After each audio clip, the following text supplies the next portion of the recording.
What's going on, everybody, and welcome back to Comic Breakdown. In this video, we are jumping into Dark Knights of Steel issue number 10. The last issue was a huge reveal, finally finding out who the true enemy is of the three kingdoms, that enemy being the White Martians. Learning this after we have already had so much damage done, with Martian Manhunter finally revealing himself, hiding in plain sight as Alfred all of these years. He believed that he had escaped, that he had gotten away from the war, but that war has followed him down to Earth. The only question remaining: has the battle already been lost, or is there a chance for all of humanity to fight back? Make sure you guys have subscribed to the channel, make sure that you like this video, and with that being said, let's dive into this breakdown.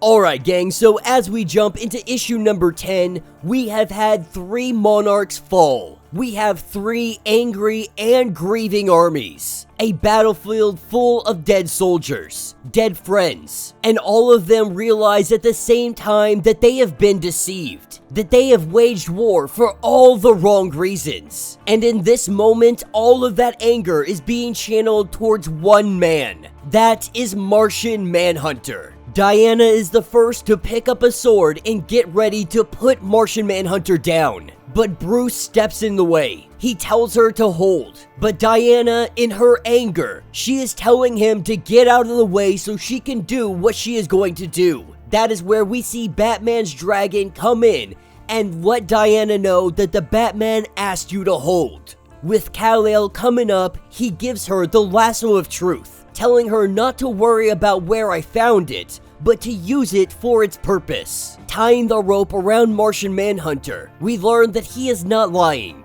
that he means no ill will to any of the 3 kingdoms, swearing to Kal-El that he is loyal to him, his sister, and mother, and that he could not love Bruce more than his own son, with Constantine coming up saying that that is pretty definitive, that we now need to reassess the situation. Diana, in a fit of rage, she lashes out at Constantine, because all of his suggestions, they all led to this. His prophecy has done all of this, and John knows that there is no arguing with this, because she is correct. He cannot escape that he was the catalyst for all of this. He poorly advised the king, and it led them into a war. But Queen Anissa is the first to step up and say that John Constantine was played like a pawn with everybody else. The faith that she had in John Constantine, it was all shattered within moments, because this is where we have Jacob, the brother to Anissa. Many believe that he is dead. Many saw his body, and they even buried him. So Anissa must turn to John Constantine and ask what he has done. But before we can dive into all of that, we have the Queen of the Amazons that says we need to discuss what is going on. With all of them attending to their wounded, attending to their fallen, she lets it be known that all will be welcome inside the city. And while General Waller is very much against this, the Queen lets it be known there will be no questioning this. All soldiers will be fed and sheltered. And then they will discuss the true enemy in their midst. That's what takes us to a little bit later with Martian Manhunter standing before the queens. Martian Manhunter before them so that he can answer for everything that has happened. But before this can truly get underway, there is one more queen that is coming into the picture. That, of course, is Queen Ivy. She got word that the planet is in danger, and while she usually wouldn't leave her forest, the forest does come with her, and if the world is in threat, she should be a representative for the planet in this room. And so the 4 queens interrogate an alien, and Martian Manhunter begins to explain about his home world. A beautiful place to grow up, a beautiful place to raise children. But they were a divided people, the green and the white. Despite their differences, they respected one another. They existed in a relative harmony. But then there was Protex. He did not believe in harmony. He truly believed that the greens were inferior, and in a telepathic society, a thought can travel faster than any sense. He united the whites in fear and hatred. They tried to enslave the green, to force them to serve, but they would not serve and they fought back. The Civil War began, but the Greens were not warlike like the whites, not as ferocious as they could be. In single combat, they simply could not compete, but they were great thinkers. While the whites took them out one by one, they devised terrible weapons. Weapons of fire that grew in destructive power. At the end of it all, the planet was scarred. Their war left nothing worth fighting for. And while both sides took very heavy losses, still Protex fought on. He decided if he couldn't tame the Greens, then they all should be exterminated. The Greens took to hiding beneath the surface. For months, they were forced to live in darkness. But one day, Martian Manhunter's wife had shown back up. When his son goes running up to her, we see that this is Protect. Martian Manhunter wasn't quick enough to stop the slaughter. That is when the last of the Greens had been wiped out. Martian Manhunter able to hear the thoughts of his son as he died. His son begging for him to save him. And while Martian Manhunter, he wanted to reassure his son.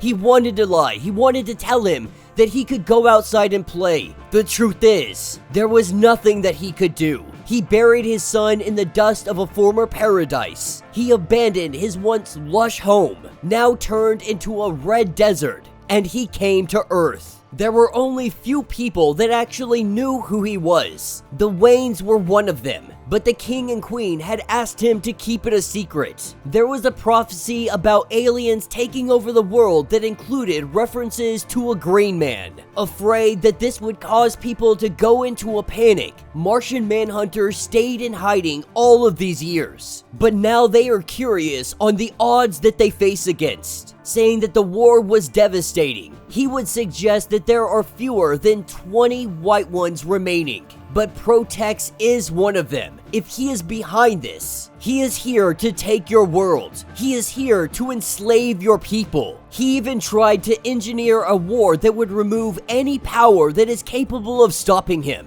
And in this, he almost succeeded. But now these kingdoms could be united as never before, with Diana knowing exactly where to point her rage. She knows who is responsible for their pain. She knows who has earned her fury. She is going to find Protex wherever he hides, and she is going to destroy him. That's what picks us up with our Joker, the Green Lantern, Alexander Luthor. As he sits here in his solitude, he talks to the ring. The ring tells him that this age will end. A new one will be born again. But it tells him that he will have no role in what is yet to come. The ring going on to say that they cannot allow somebody to have this much power who believes that inanimate objects speak to him. In a very confused state, this is where we see Protex go from invisible to visible, and he rips off the arm of the Joker. As Luthor goes falling down to the earth, the ring now taken from him. Protex taking that ring from Luthor's hand, he puts it onto his own. And now Protex has become a Green Lantern, letting Luthor know that he was just a tool for a small bit of time. But that time has passed, and now is the time for the White Martians. And that will be the end of this issue. So let me know what you guys think down in the comments. Definitely a fun issue. Like I have said multiple times, Dark Knights of Steel is one of the best things coming out of DC Comics. The only downside is it's pretty much bi-monthly. We're getting this every 2 months or so. Issue number 9 was covered almost exactly 2 months ago. And that's the problem with stories like this, is that they are so good, but you are putting so much time in between each comic that it really takes away from how good and how capable this comic can be, just like with The Last Ronin. Now, I will argue that it is one of the best stories to come out in like the last 10 years, but it would have been even better if we had got them on a more like monthly basis. Now, The Last Ronin is kind of a stretch because it took like 2 years to tell 5 issues. Luckily, Dark Knights of Steel isn't that bad, but it would be nice to have gotten this on a monthly basis where we have it fresh in our mind, everything that has happened. This is definitely a story that is going to be much more enjoyable once we have put it all together and you can watch it from issue number 1 to issue number 12. And I will note that in the description of this book, it says that the war has only begun. The endgame for season 1 begins. Now, saying season 1 makes me believe that you are going to create a season 2. There would be no reason to say season 1 if there wasn't going to be a 2. So this leads me to believe that after these 12 issues of the Dark Knights of Steel, we're probably going to get some more stories. And that's not a surprise. Dark Knights of Steel is a huge success, so of course they're gonna want to continue this story on. I was disappointed that this was relatively short. It was really just the interrogation of Martian Manhunter. Information that most of us already understood.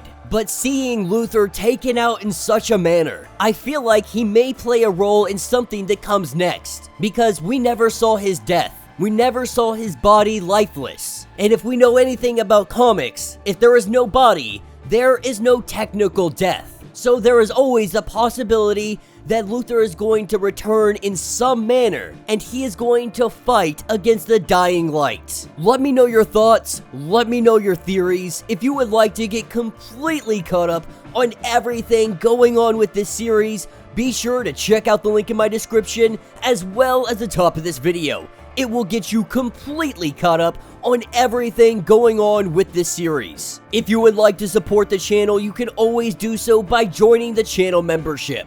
Much like Patreon, having multiple different tiers, from $1 to $50, from loyalty badges to getting comics every single month. Not only does this help out the channel tremendously, but you are getting tons of perks in the process. If you are unable to do this, do me a favor, subscribe to the channel, like this video, hit that notification bell, and with that being said, until the next breakdown.